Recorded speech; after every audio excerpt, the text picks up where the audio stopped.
நீங்கள் பார்த்துக் கொண்டிருப்பது AJK டிவியின் புதுவை மாலை. வணக்கம்.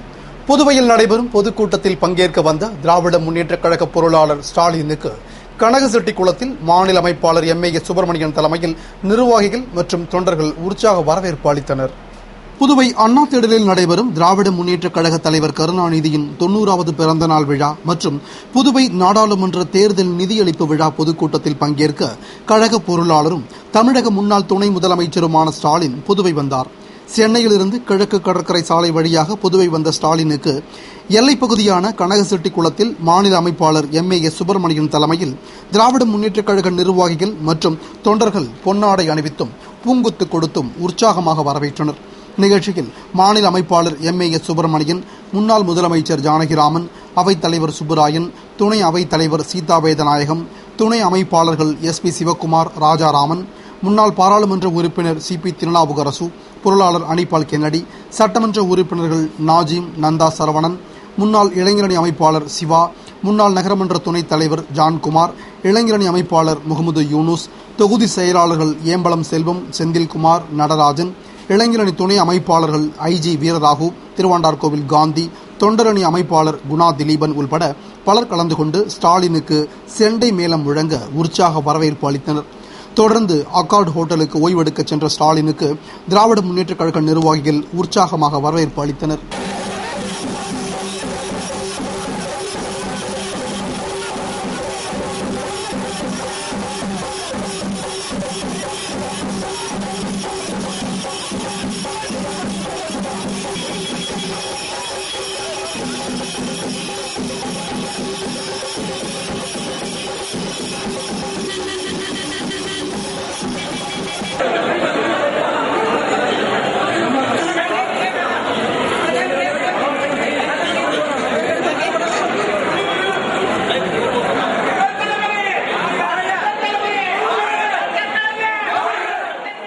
புதுவை பெரிய கன்னியகோவில் அருள்மிகு மன்னாதீஸ்வரர் ஆலய தீமிதி திருவிழாவில் முதலமைச்சர் ரங்கசாமி மற்றும் அமைச்சர்கள் பங்கேற்று வழிபட்டனர்.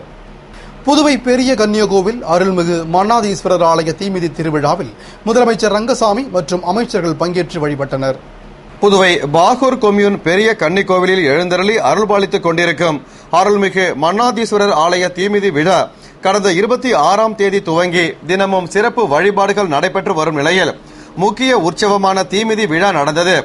இதனை முன்னிட்டு சுவாமிகளுக்கு சிறப்பு அபிஷேக ஆராதனையுடன் பக்தர்கள் பூக்குழிக்குள் இறங்கி தீமிதி விழாவும் தொடர்ந்து விநாயகர், வள்ளி தேவசேனா சமேத சுப்பிரமணியர் திருவீதி உலாவும் நடந்தது.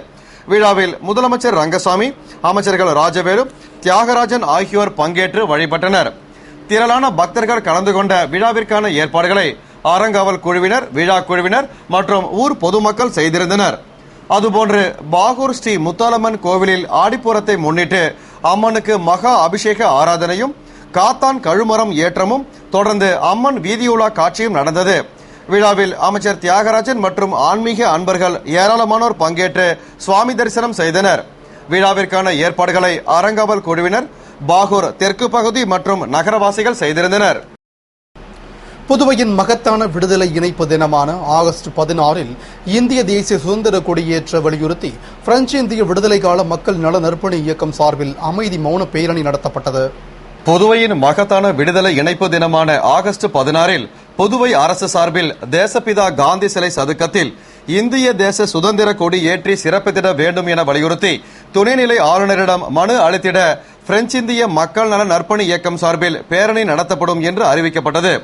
ஆனால் ஆளுநர் வீரேந்திர கட்டாரியா உடல்நிலை பாதிக்கப்பட்டு மருத்துவமனையில் சிகிச்சை பெற்று வருவதால் மாபெரும் பேரணி மற்றும் ஆர்ப்பாட்டம் இன்றி அமைதி மௌன பேரணி இயக்க தலைவர் சிவராஜ் தலைமையில் நடந்தது.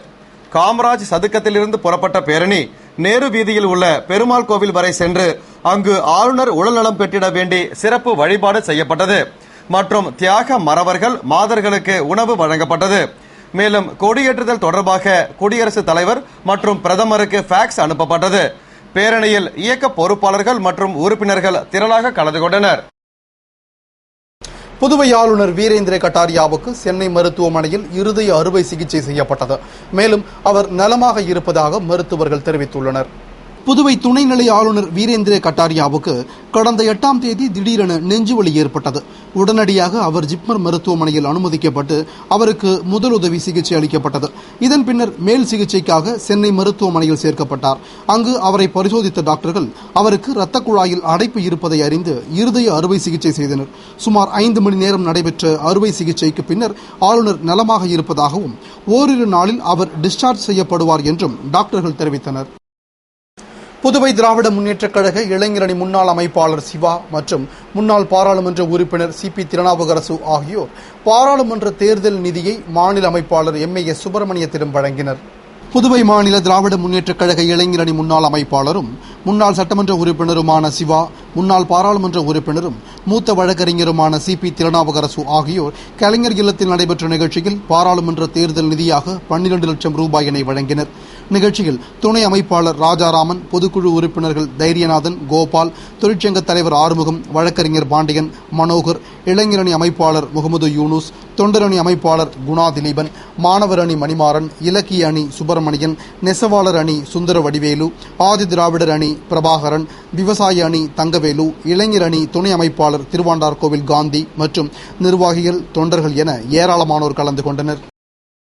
திராவிட முன்னேற்றக் கழக பொருளாளர் ஸ்டாலின் புதுவை வருகையை முன்னிட்டு நகர் முழுவதும் கழக கொடி, தோரணங்கள், கட் அவுட்டுகள், பேனர்களை திராவிட முன்னேற்றக் கழகத்தினர் வைத்துள்ளனர்.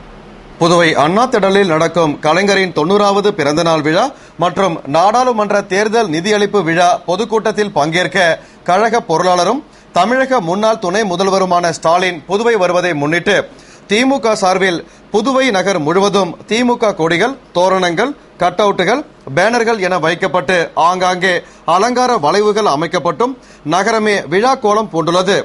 மேலும் இந்த கூட்டத்தின் மூலம் புதுவை அரசியலில் திமுகவிற்கு திருப்பு முனையை ஏற்படுத்தும் வகையில் நிர்வாகிகள், தொண்டர்கள் சுறுசுறுப்படைந்து கிழக்கு கடற்கரை சாலையில் உள்ள புதுவை எல்லையான கனகசெட்டி குளத்திலிருந்து முத்தியல்பேட்டை, ராஜீவ்காந்தி சதுக்கம், இந்திரா காந்தி சதுக்கம் வழியாக அண்ணா திடல் வரை பேனர்கள், கட் அவுட்டுகள் வைத்து கழக கொடிகள், தோரணங்கள் வைத்து நகரையே திருவிழா கோலம் பூண்டது போல் மாற்றியுள்ளனர்.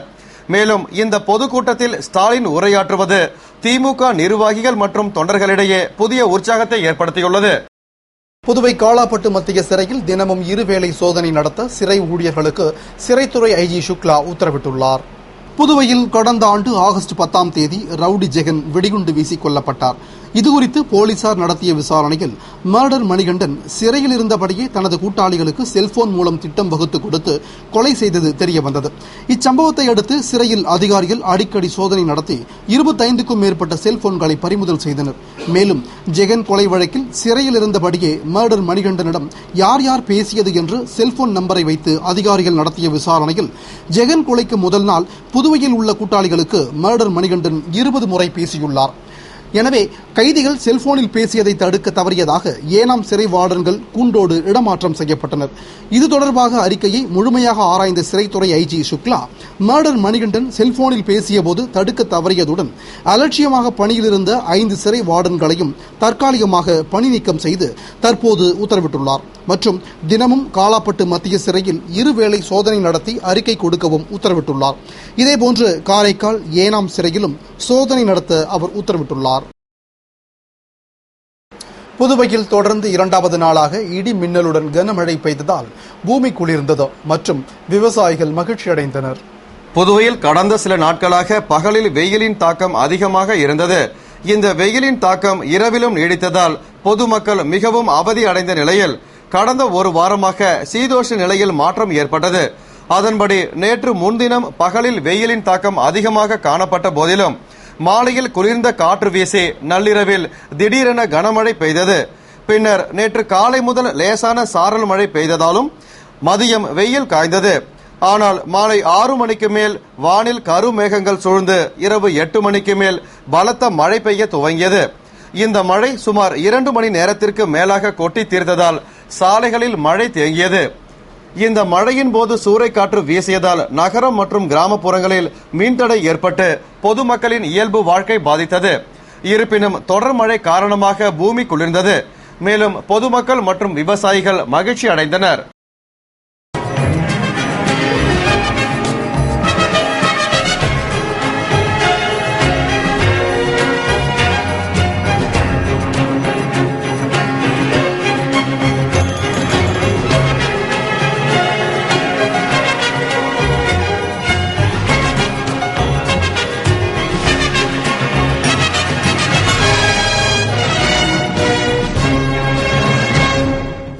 டெல்லியில் தீவிரவாத தாக்குதல் நடத்தப்படும் வாய்ப்புகள் உள்ளதாக டெல்லி காவல்துறைக்கு மத்திய உளவு பிரிவான ஐபி எச்சரிக்கை விடுத்துள்ளது. மத்திய உளவு பிரிவான ஐபி டெல்லியில் தீவிரவாத தாக்குதல் நடத்தப்படும் வாய்ப்புகள் உள்ளதாக காவல்துறை ஆணையருக்கு எச்சரிக்கை செய்தி அனுப்பி வைத்துள்ளது. ஐபி எச்சரிக்கையை தொடர்ந்து டெல்லியில் பாதுகாப்பு பலப்படுத்தப்பட்டுள்ளது. அனைத்து காவல் நிலையங்களும் உஷார்படுத்தப்பட்டுள்ளன. சுதந்திர தினம் நெருங்கி வரும் நிலையில் இந்த எச்சரிக்கை வந்துள்ளதால் பாதுகாப்பு நடவடிக்கைகளில் கூடுதல் கவனம் மேற்கொள்ளப்பட்டுள்ளது. இது தொடர்பாக டெல்லி காவல்துறையின் சிறப்பு பிரிவு சிறப்பு ஆணையர் SN வத்சவா கூறுகையில், ஐபி இடமிருந்து தீவிரவாத தாக்குதல் அபாயம் குறித்த கடிதம் வந்துள்ளது. ஆகஸ்ட் 15ஆம் தேதிக்கு முன்பாக இந்த தாக்குதல் நடைபெறலாம் என அதில் எச்சரிக்கப்பட்டுள்ளது. இதையடுத்து டெல்லி முழுவதும் பாதுகாப்பு பலப்படுத்தப்பட்டுள்ளது. மக்கள் அதிகம் கூடும் இடங்கள், மார்க்கெட்டுகள், வணிக வளாகங்கள், விமான நிலையம், ரயில் நிலையங்கள், உயர்ந்த கட்டிடங்கள், அரசு அலுவலகங்களுக்கு பாதுகாப்பு அதிகரிக்கப்பட்டுள்ளது என்றார். இத்துடன் செய்திகள் நிறைவடைந்தன. வணக்கம்.